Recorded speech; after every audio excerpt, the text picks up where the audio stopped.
Welcome back. We are following breaking news out of the Supreme Court, which has just blocked the Trump administration from deploying the National Guard in Illinois. The justices rejecting the White House's claim that the troops were needed to protect federal agents carrying out immigration enforcement, particularly in and around the Chicago area. The decision represents a rare defeat for this administration by this conservative-leaning court.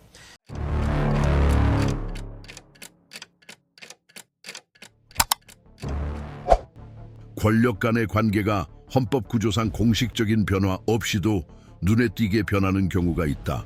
12월 24일 미국 연방대법원은 대통령 권한의 한계에 대한 제도적 기대를 직접적으로 바꾼 판결을 공개했다. 법원은 이민 정책과 관련된 행정명령이 이전 법원 판결을 위반하고 직위의 법적 한계를 초과했기 때문에 즉시 철회되어야 한다고 판결했다. 이 지침은 단순한 해석적 판단이 아니었다. 이는 행동조치 철회 중단된 지침 재개를 의미했다. 그러나 행정부는 이를 따르기를 거부했다. 생중계된 성명에서 대통령은 사법부가 권한을 초과했다며 명령을 따르지 않겠다고 밝혔다. 이 거부는 조건부도 협상 시도도 동반되지 않았다. 단호하고 즉각적이었다. 대통령 성명의 영향은 여러 차원에서 나타났다. 야당 의원들은 당일 대통령이 사법부 최고기관의 법적 명령을 불이행함으로써 권력 분립의 구조적 원칙을 위반했다는 농어를 바탕으로 탄핵 결의안 초안을 작성했다. 이 문서는 이후 HRS 353으로 등록되었으며 평소 유사한 조치에 반대해왔던 의원들까지도 이례적으로 주목했다. 이러한 입장 변화는 부분적으로 사건의 명확성 때문으로 분석된다. 법원 결정은 공개적으로 이용 가능했으며 대통령의 발언은 생중계되었고 발령된 명령의 진위나 범위에 대한 기술적 이의는 전혀 제기되지 않았다. 이는 의미론적 논쟁이나 절차적 오류 주장의 여지를 없앴다. 판결 이행에 대한 공식적 거부는 사법부 관계자들 사이에서도 반응을 불러일으켰으며 이들은 전문 매체를 통해 권력 분립 체계의 기능적 붕괴 가능성에 대해 논의하기 시작했다.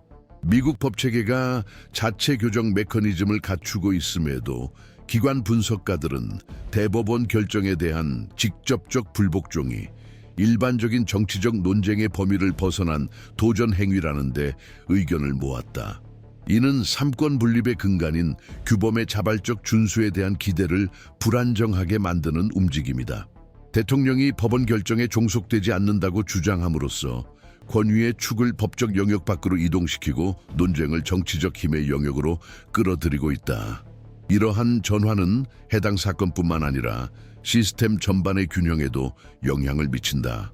입법적 반향은 거의 동시에 일어났다. 하원사법위원회는 제출된 결의안을 긴급히 검토할 것이며 공식적인 의회 조사 개시 가능성도 있다고 발표했다. 정당 지도부는 동일한 대통령에 대한 세 번째 탄핵 절차의 정치적 실현 가능성을 가늠하기 위한 논의를 시작했다. 이 전례 없는 상황은 각 정당 내에서도 상반된 반응을 불러일으켰다. 일부 의원들은 심각성에도 불구하고 행정부의 추가 입장을 기다리는 것이 신중할 것이라고 제안했다. 그러나 다른 의원들은 법원 명령을 명백히 거부하는 행위 자체가 헌법 존중 서약을 직접 위반하는 것이라고 주장했다. 이 사건은 법무부 공식 문서가 언론에 공개되면서 제도적 중대성을 더했다. 내부 메모는 백악관 법률 보좌관들이 성명 발표 전 대통령에게 판결 이행 의무를 경고했음을 확인했다. 따라서 불복종 선택은 행정부 산하 연방기관들의 기술적 의견에 반하는 의도적 결정이었다. 이는 분열이 의사소통의 실수가 아니라 대법원이 부과한 한계를 공개적으로 맞서려는 전략적 결정이었다는 인식을 공고히 했다. 이러한 인식은 의회 내 가장 날카로운 발언들의 근거가 되었으며 서로 다른 진영의 의원들 사이에서 긴급성에 대한 인식을 부채질했다. 실질적으로 이 거부로 인해 발생한 상황은 아직 진행 중인 일련의 움직임을 촉발했다. 법조인들의 시위, 주요 언론사의 사설시민단체들의 성명은 이 사건을 제도적 저항의 시험대로 다루기 시작했다. 현재까지 예상되는 결말에 대한 합의는 없다. 그러나 한 가지 공통된 인식은 있다. 대법원의 직접적인 명령을 거부하는 행위는 평범한 사건으로 취급될 수 없다는 점이다. 본 채널은 국가제도 운영에 중대한 균열을 드러내는 사건들을 면밀히 추적한다. 새로운 전개마다 맥락을 제공함으로써 당장의 사건을 넘어선 해석을 제시하고자 한다. 이러한 분석을 바탕으로 정보를 습득하는 것은 지금과 같은 시기에 차이를 만들 수 있다. 이러한 맥락에서 권력 간 충돌은 더 광범위한 양상을 띠게 되었으며 대법원과 대통령직을 넘어선 기관들을 포함하게 되었다. 의회는 야당 의원들이 제출한 탄핵 결의안을 접수한 후 탄핵 절차에 예비적 적격성 심사 단계를 개시할 권한을 가진 사법위원회를 공식적으로 가동했다.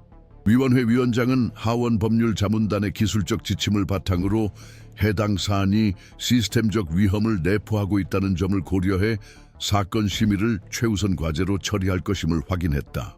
이 조치는 대통령 유죄를 즉각 인정하는 것은 아니었으나 입법부가 행정부 수장의 행위를 책임 범죄 관점에서 조사할 법적 근거가 타당하다고 판단하고 있음을 시사했다. 이 시점부터 제도적 긴장은 상징적 차원을 넘어 절차적 양상을 띠게 되었다. 유사한 선례를 평가하기 위한 내부 보고서가 의뢰되었으며 여기에는 19세기 앤드루 잭슨 대통령이 대법원 판결을 이행하기를 거부한 역사적 사건과 그로 인한 사법제도 신뢰도 하락의 후속 영향 등이 포함되었다. 비교는 신중하게 이루어졌지만 두 사례 모두 법 해석이 아니라 법을 명백히 거부하는 데 논란의 초점이 있었다는 점에서 공통점을 지적했다. 이는 법적 분석의 범위를 넓혔고 헌법 전문가들이 탄핵이 정치적 대응이 아니라 이 경우 의회가 기관적 불복종 행위에 직면했을 때 기능적 의무를 구성할 수 있다고 주장할 수 있게 했다. 이러한 유사점은 미국 변호사 협회와 같은 비당파적 법적 기관들이 이 선례의 위험성을 경고하는 공개 성명을 발표하기 시작한 이유를 이해하는 데 도움이 된다. 이들 기관의 입장은 대법원 결정 내용에 대한 가치 판단을 포함하지 않았으며 오로지 행정부가 사법부의 통제에 복종해야 한다는 원칙의 붕괴에 초점을 맞췄다. 이러한 입장 표명의 논리는 간단하다. 사법부가 행정부 수장에게 자신의 결정을 이행하도록 강제할 능력을 상실한다면 권력 분립에 기반한 헌법적 구조가 훼손된다. 그리고 이러한 훼손이 다른 기관들에 의해 무시될 경우 제도적 부식의 위험은 가속화된다. 행정부에 소속되어 있음에도 불구하고 검찰총장실 역시 제도 분석가들의 면밀한 관찰 대상이 되었다. 내부적으로는 연방 검사들이 대통령 입장의 합법성에 대한 의견서를 발행할 가능성을 논의하고 있다는 정보가 돌고 있으며 특히 대법원 결정 거부가 행정행위나 감독기관을 대상으로 한 내부 지시를 통해 실행되고 있다는 증거가 있을 경우 더욱 그러하다.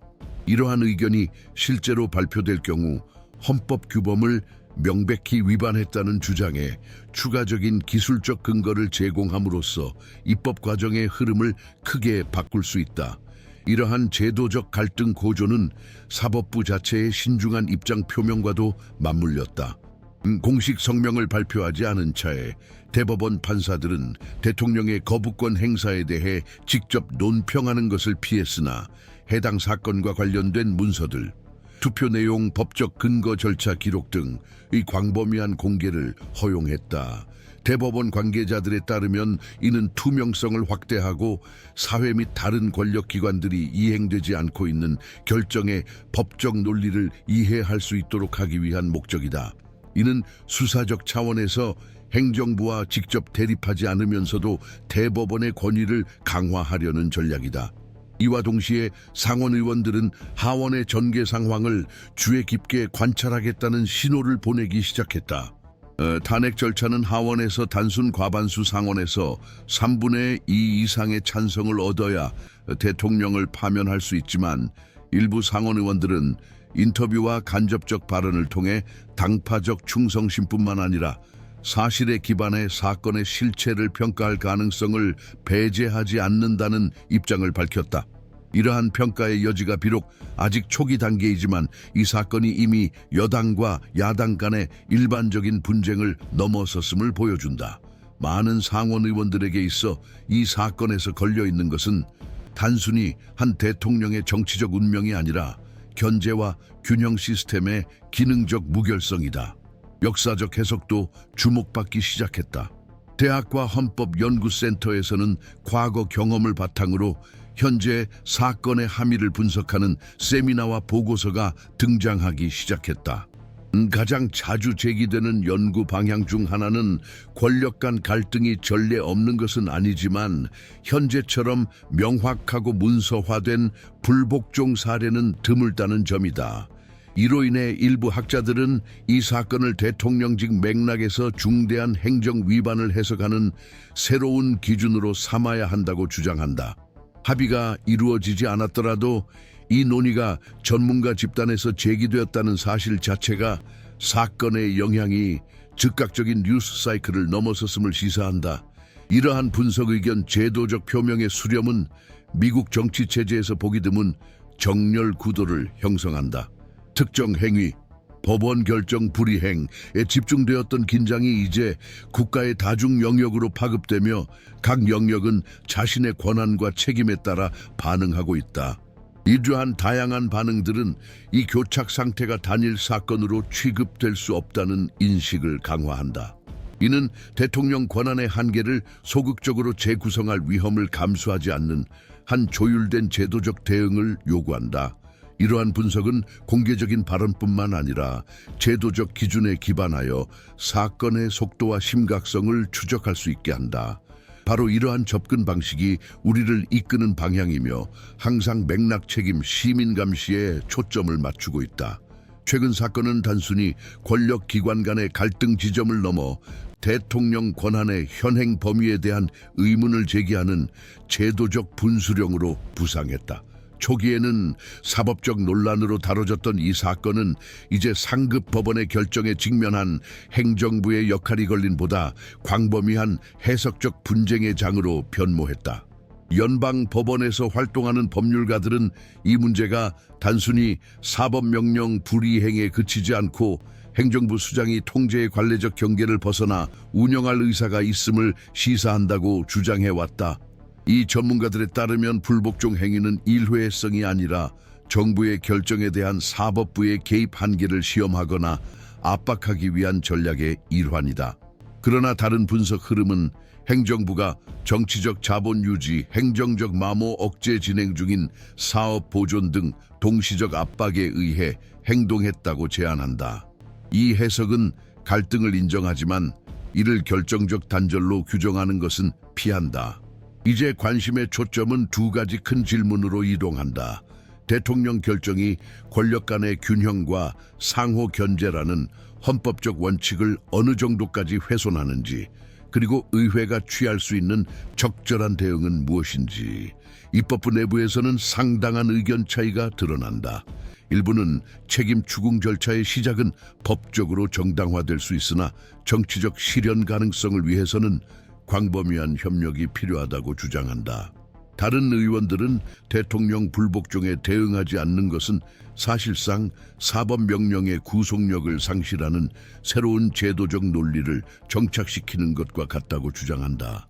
이러한 맥락에서 어떤 조치나 소극적 태도도 국가 제도적 관계의 새로운 이정표를 정의하는 것으로 해석될 수 있다. 여러 공공법 전문가들은 행정부가 대법원 결정을 이행하지 않는 것이 사법부 결정이 대통령에게도 구속력을 가진다는 인식에 직접적인 영향을 미친다고 경고해왔다.